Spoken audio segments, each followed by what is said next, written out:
Hey, it's Maximo and welcome to Maximo's Travels. It's day 3 in Taipei and we set out on the MRT for Elephant Peak. We climb over 600 steep steps in brutally hot and humid conditions to try and get to the top. We make quite frequent stops along the way until we finally get to the top and taking the breathtaking views from the top of Elephant Peak of the city of Taipei and Taipei 101. We travel the short distance to the Taipei 101 tower and marvel of the views from the 89th floor of it. We marvel at its huge mass damper and have our first bubble tea in Taiwan. We head out in the early evening and see fantastic temples and then head to the Raohe Street night market and sample so many different types of street food. Join me on this not to be missed video from Taipei in Taiwan.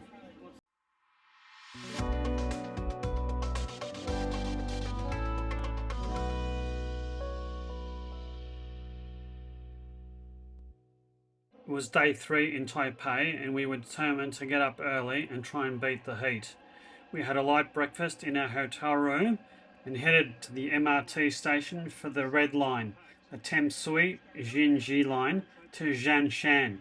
You try saying that 3 times really quickly.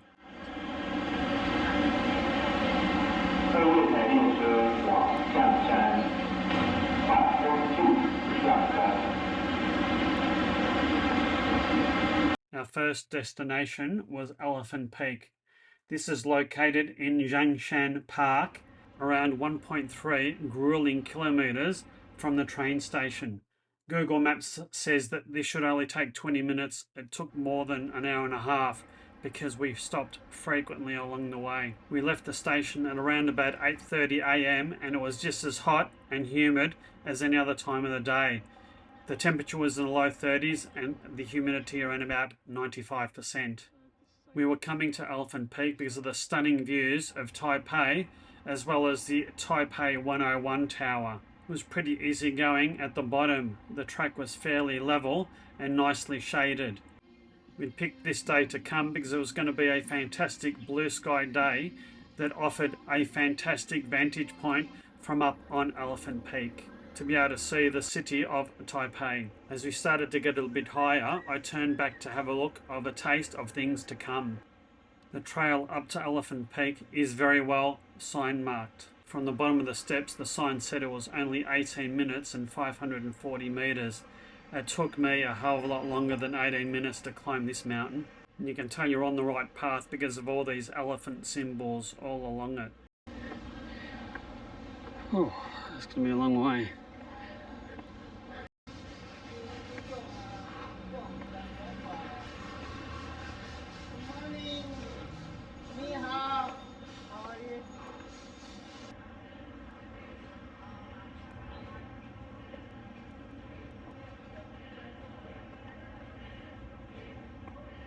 It's only 9:30 in the morning, but it's awfully hot already, isn't it?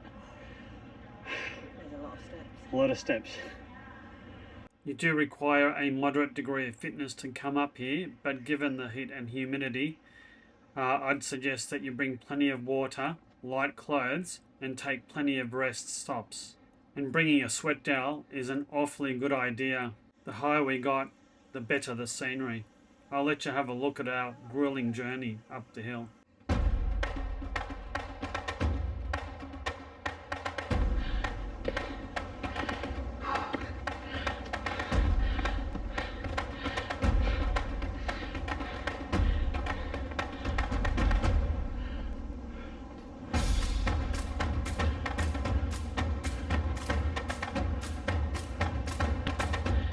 These steps are brutal. Oh.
Because of the steps, the heat and humidity, this must have been one of the most brutal climbs I've ever been on.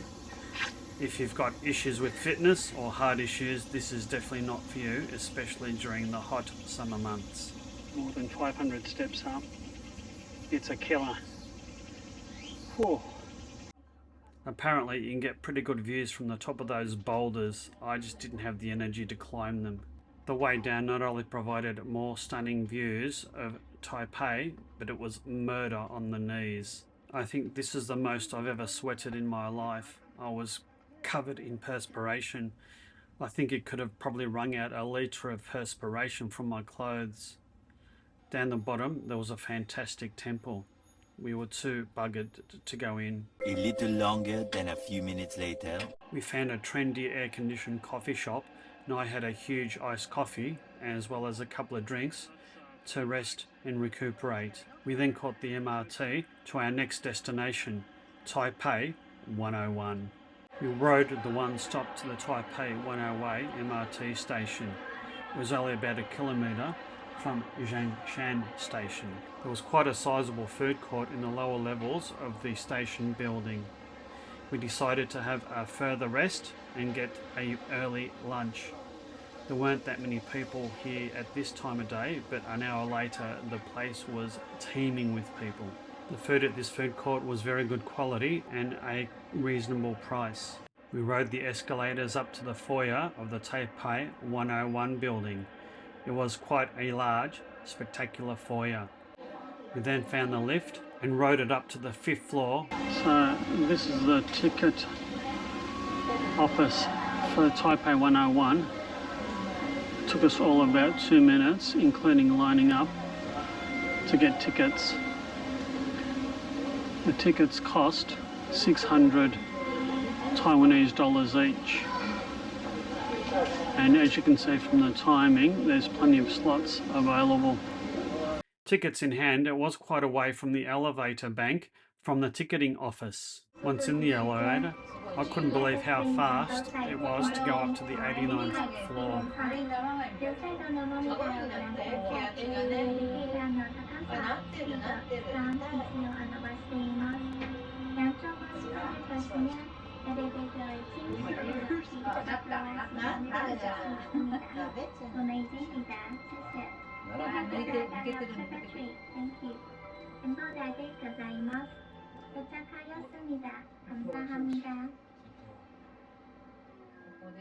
Wow, it's already so fast.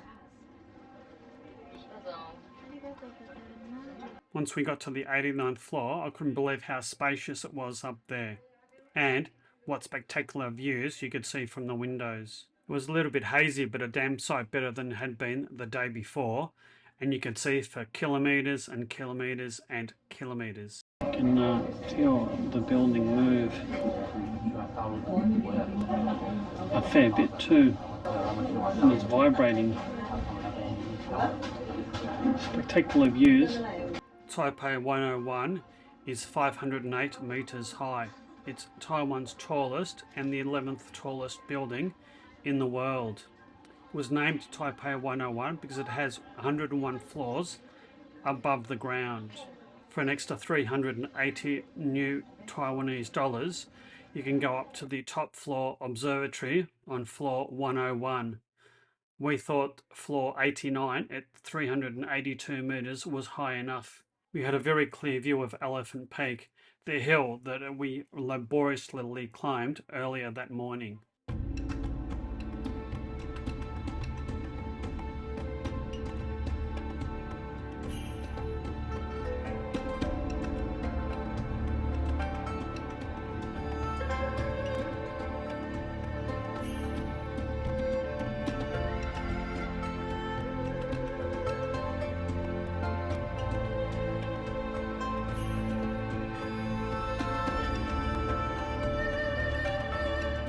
In the middle of the building, there is a tuned mass damper. I'll talk more about this in a minute. There's an outdoor observation deck on level 91, but because of the heat and wind, we decided against going here. We finished up on floor 89 and decided to have a bubble tea. About to try our first boba fresh milk tea. The tea was served in a cool Taipei 101 cup and tasted well like white milk tea that was quite sweet. The boba balls were made of tapioca and were also sweet. You can eat and drink at the same time. Our entry ticket got a couple of dollars off the price of the bubble tea. After we finished our tea, we walked down one flight of stairs to the 87th floor to check out the tuned mass damper. This is basically a 660-ton steel ball that's suspended from the 92nd to the 88th floor.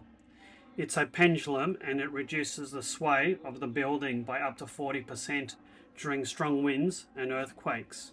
The whole building, from the damper to the super fast elevators to the structural integrity of the building, is just a marvellous piece of engineering. All up, we spent about an hour and a half up on the observation decks of Taipei 101. It was then time to catch the elevator down to the 5th floor and then escalators down to the train station. Along the way, we passed the food court and marvelled at how busy it had gotten since we'd last visited an hour and a half previously. We managed to find an exit to get a closer view of the outside of the building. It was just as impressive outside standing underneath it as it was on top. The tower was opened in 2004 and at the time was the world's tallest building. We were pretty tired after climbing Elephant Peak as well as spending some time at Taipei 101. We found our way to the MRT station and caught a train a few stops back to our hotel. We had a nice long rest in air-conditioned comfort at the hotel before deciding to venture out into the night to a night market. Our destination was the Raohe Street night market. The night market was about half an hour by train and one change of train away and on the outskirts of Taipei. We got off at Xiangshan Station and saw an absolutely exquisite temple lit up at night. The night market was just a short stroll from the temple and the train station. And once we got to the night market, the sights, the sounds, the smells, the heat, the bustling busyness of it was utterly fascinating. There were so many different foods available, and both Joe and I were adamant that we'd both try as much as our stomachs, allergies and vegetarianism would allow. The first thing we tried were these Taiwanese fried sweet potato balls from this stall. What are you eating there, Joe? Sweet potato ball. It looks like sweet potato, doesn't it? It's original flavour. Is it nice? Does it taste sweet potato-ish? Oh, I'm going to have one. You can have the other one.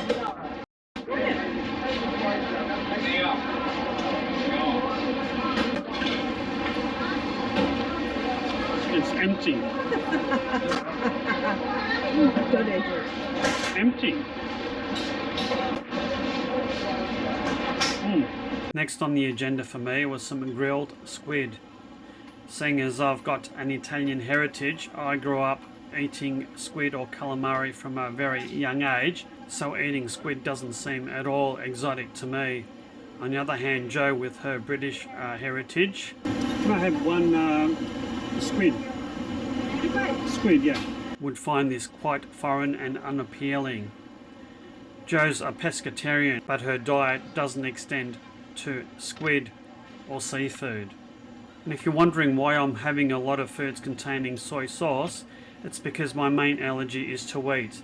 And even though soy sauce does contain wheat, and I believe some of those wheat proteins are broken down when soy sauce is made during the fermentation process, and therefore I can have moderate amounts without it affecting me too badly. Grilled squid. It might be a bit hot.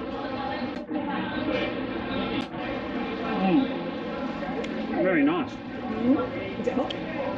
No, not overly. Is it spicy? Yeah, she put a little bit of spice in, so very, very tender though. You chopped it all up for you? It's cooked whole on the grill. It was. Really nice. Good. It was really cool how the shopkeepers kept the fruit fresh by spraying mist over them. No pun intended, of course. What's that, Joe? A crispy donut. Strawberry. Strawberry? Strawberry. Must be inside, I guess.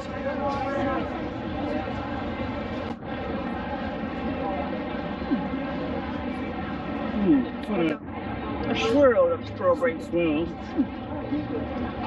Taste strawberry then. Nice, is it? Not too sweet. Not too sweet? Excellent. It's Raohe Market, having a feast here, aren't we? The more that we kept walking in the night market, the more the different types of foods that we saw. It was utterly fascinating and a very pleasing assault on all the senses. It's a pity it was so damn hot though. The next thing that Joe tried was a peanut ice cream pancake with cilantro, or coriander as we'd call it in Australia. This unusual dessert is a thin pancake that has sliced, crumbled peanut brittle, a couple of scoops of ice cream, as well as cilantro or coriander. It's then wrapped up like a burrito. A very unusual food, that's for sure. Unfortunately, these ones were made with flour, so I couldn't give it a go. Didn't stop Joe though. So what have you got there, Joe? It's like a pancakey thingy. Pancake, yeah. Weird. Peanuts and ice cream and coriander. What's it taste like? Weird, but good. Weird but good. How's it good?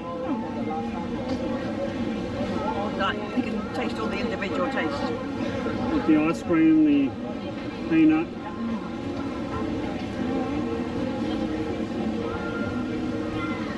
Very unusual.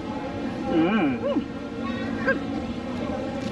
Well, I'm going to see if I can get one of those sausages in a sausage. Where? That was next to the peanut place. Oh, okay. Go on then.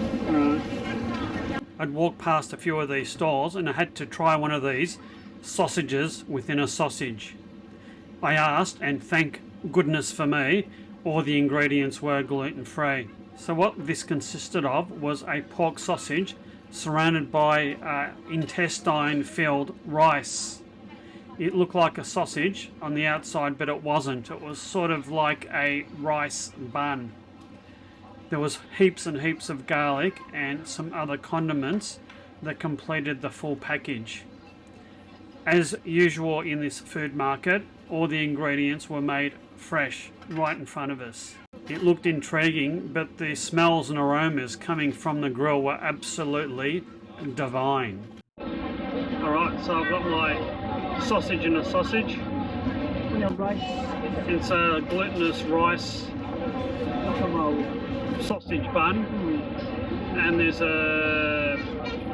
another sausage. Yeah, it's incredibly hot, so hopefully I won't burn myself.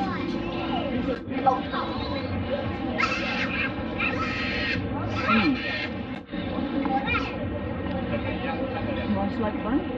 Yeah, rice though. Surprise. Yeah. Oh, this sausage is hot.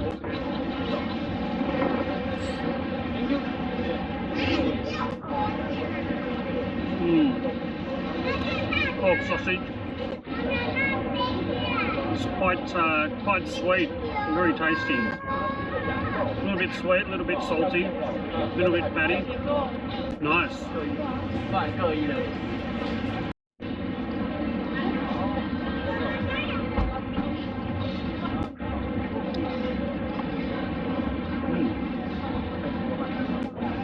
Onions as well. Some onions, either zucchini or cucumber. Really nice.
There, Joe. Candied sweet potatoes. So, They look like sweet potato, look like fried rather than Do. candied.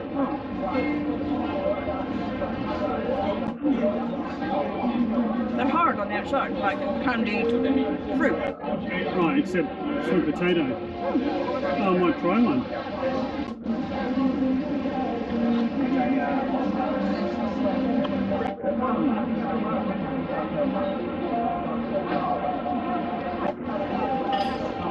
Weird.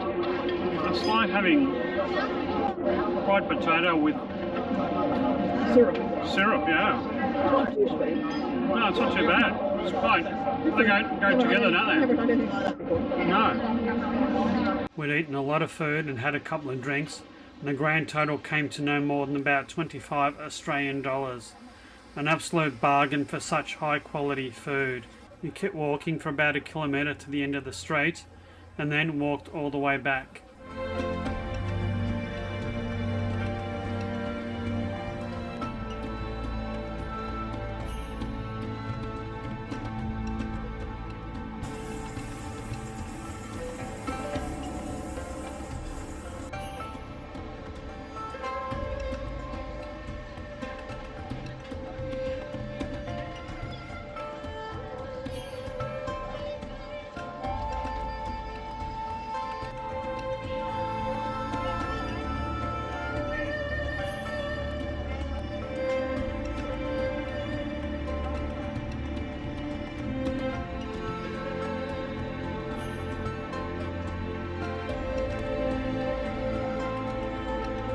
We had an absolutely fabulous time at this night market. The food and drinks were absolutely fantastic.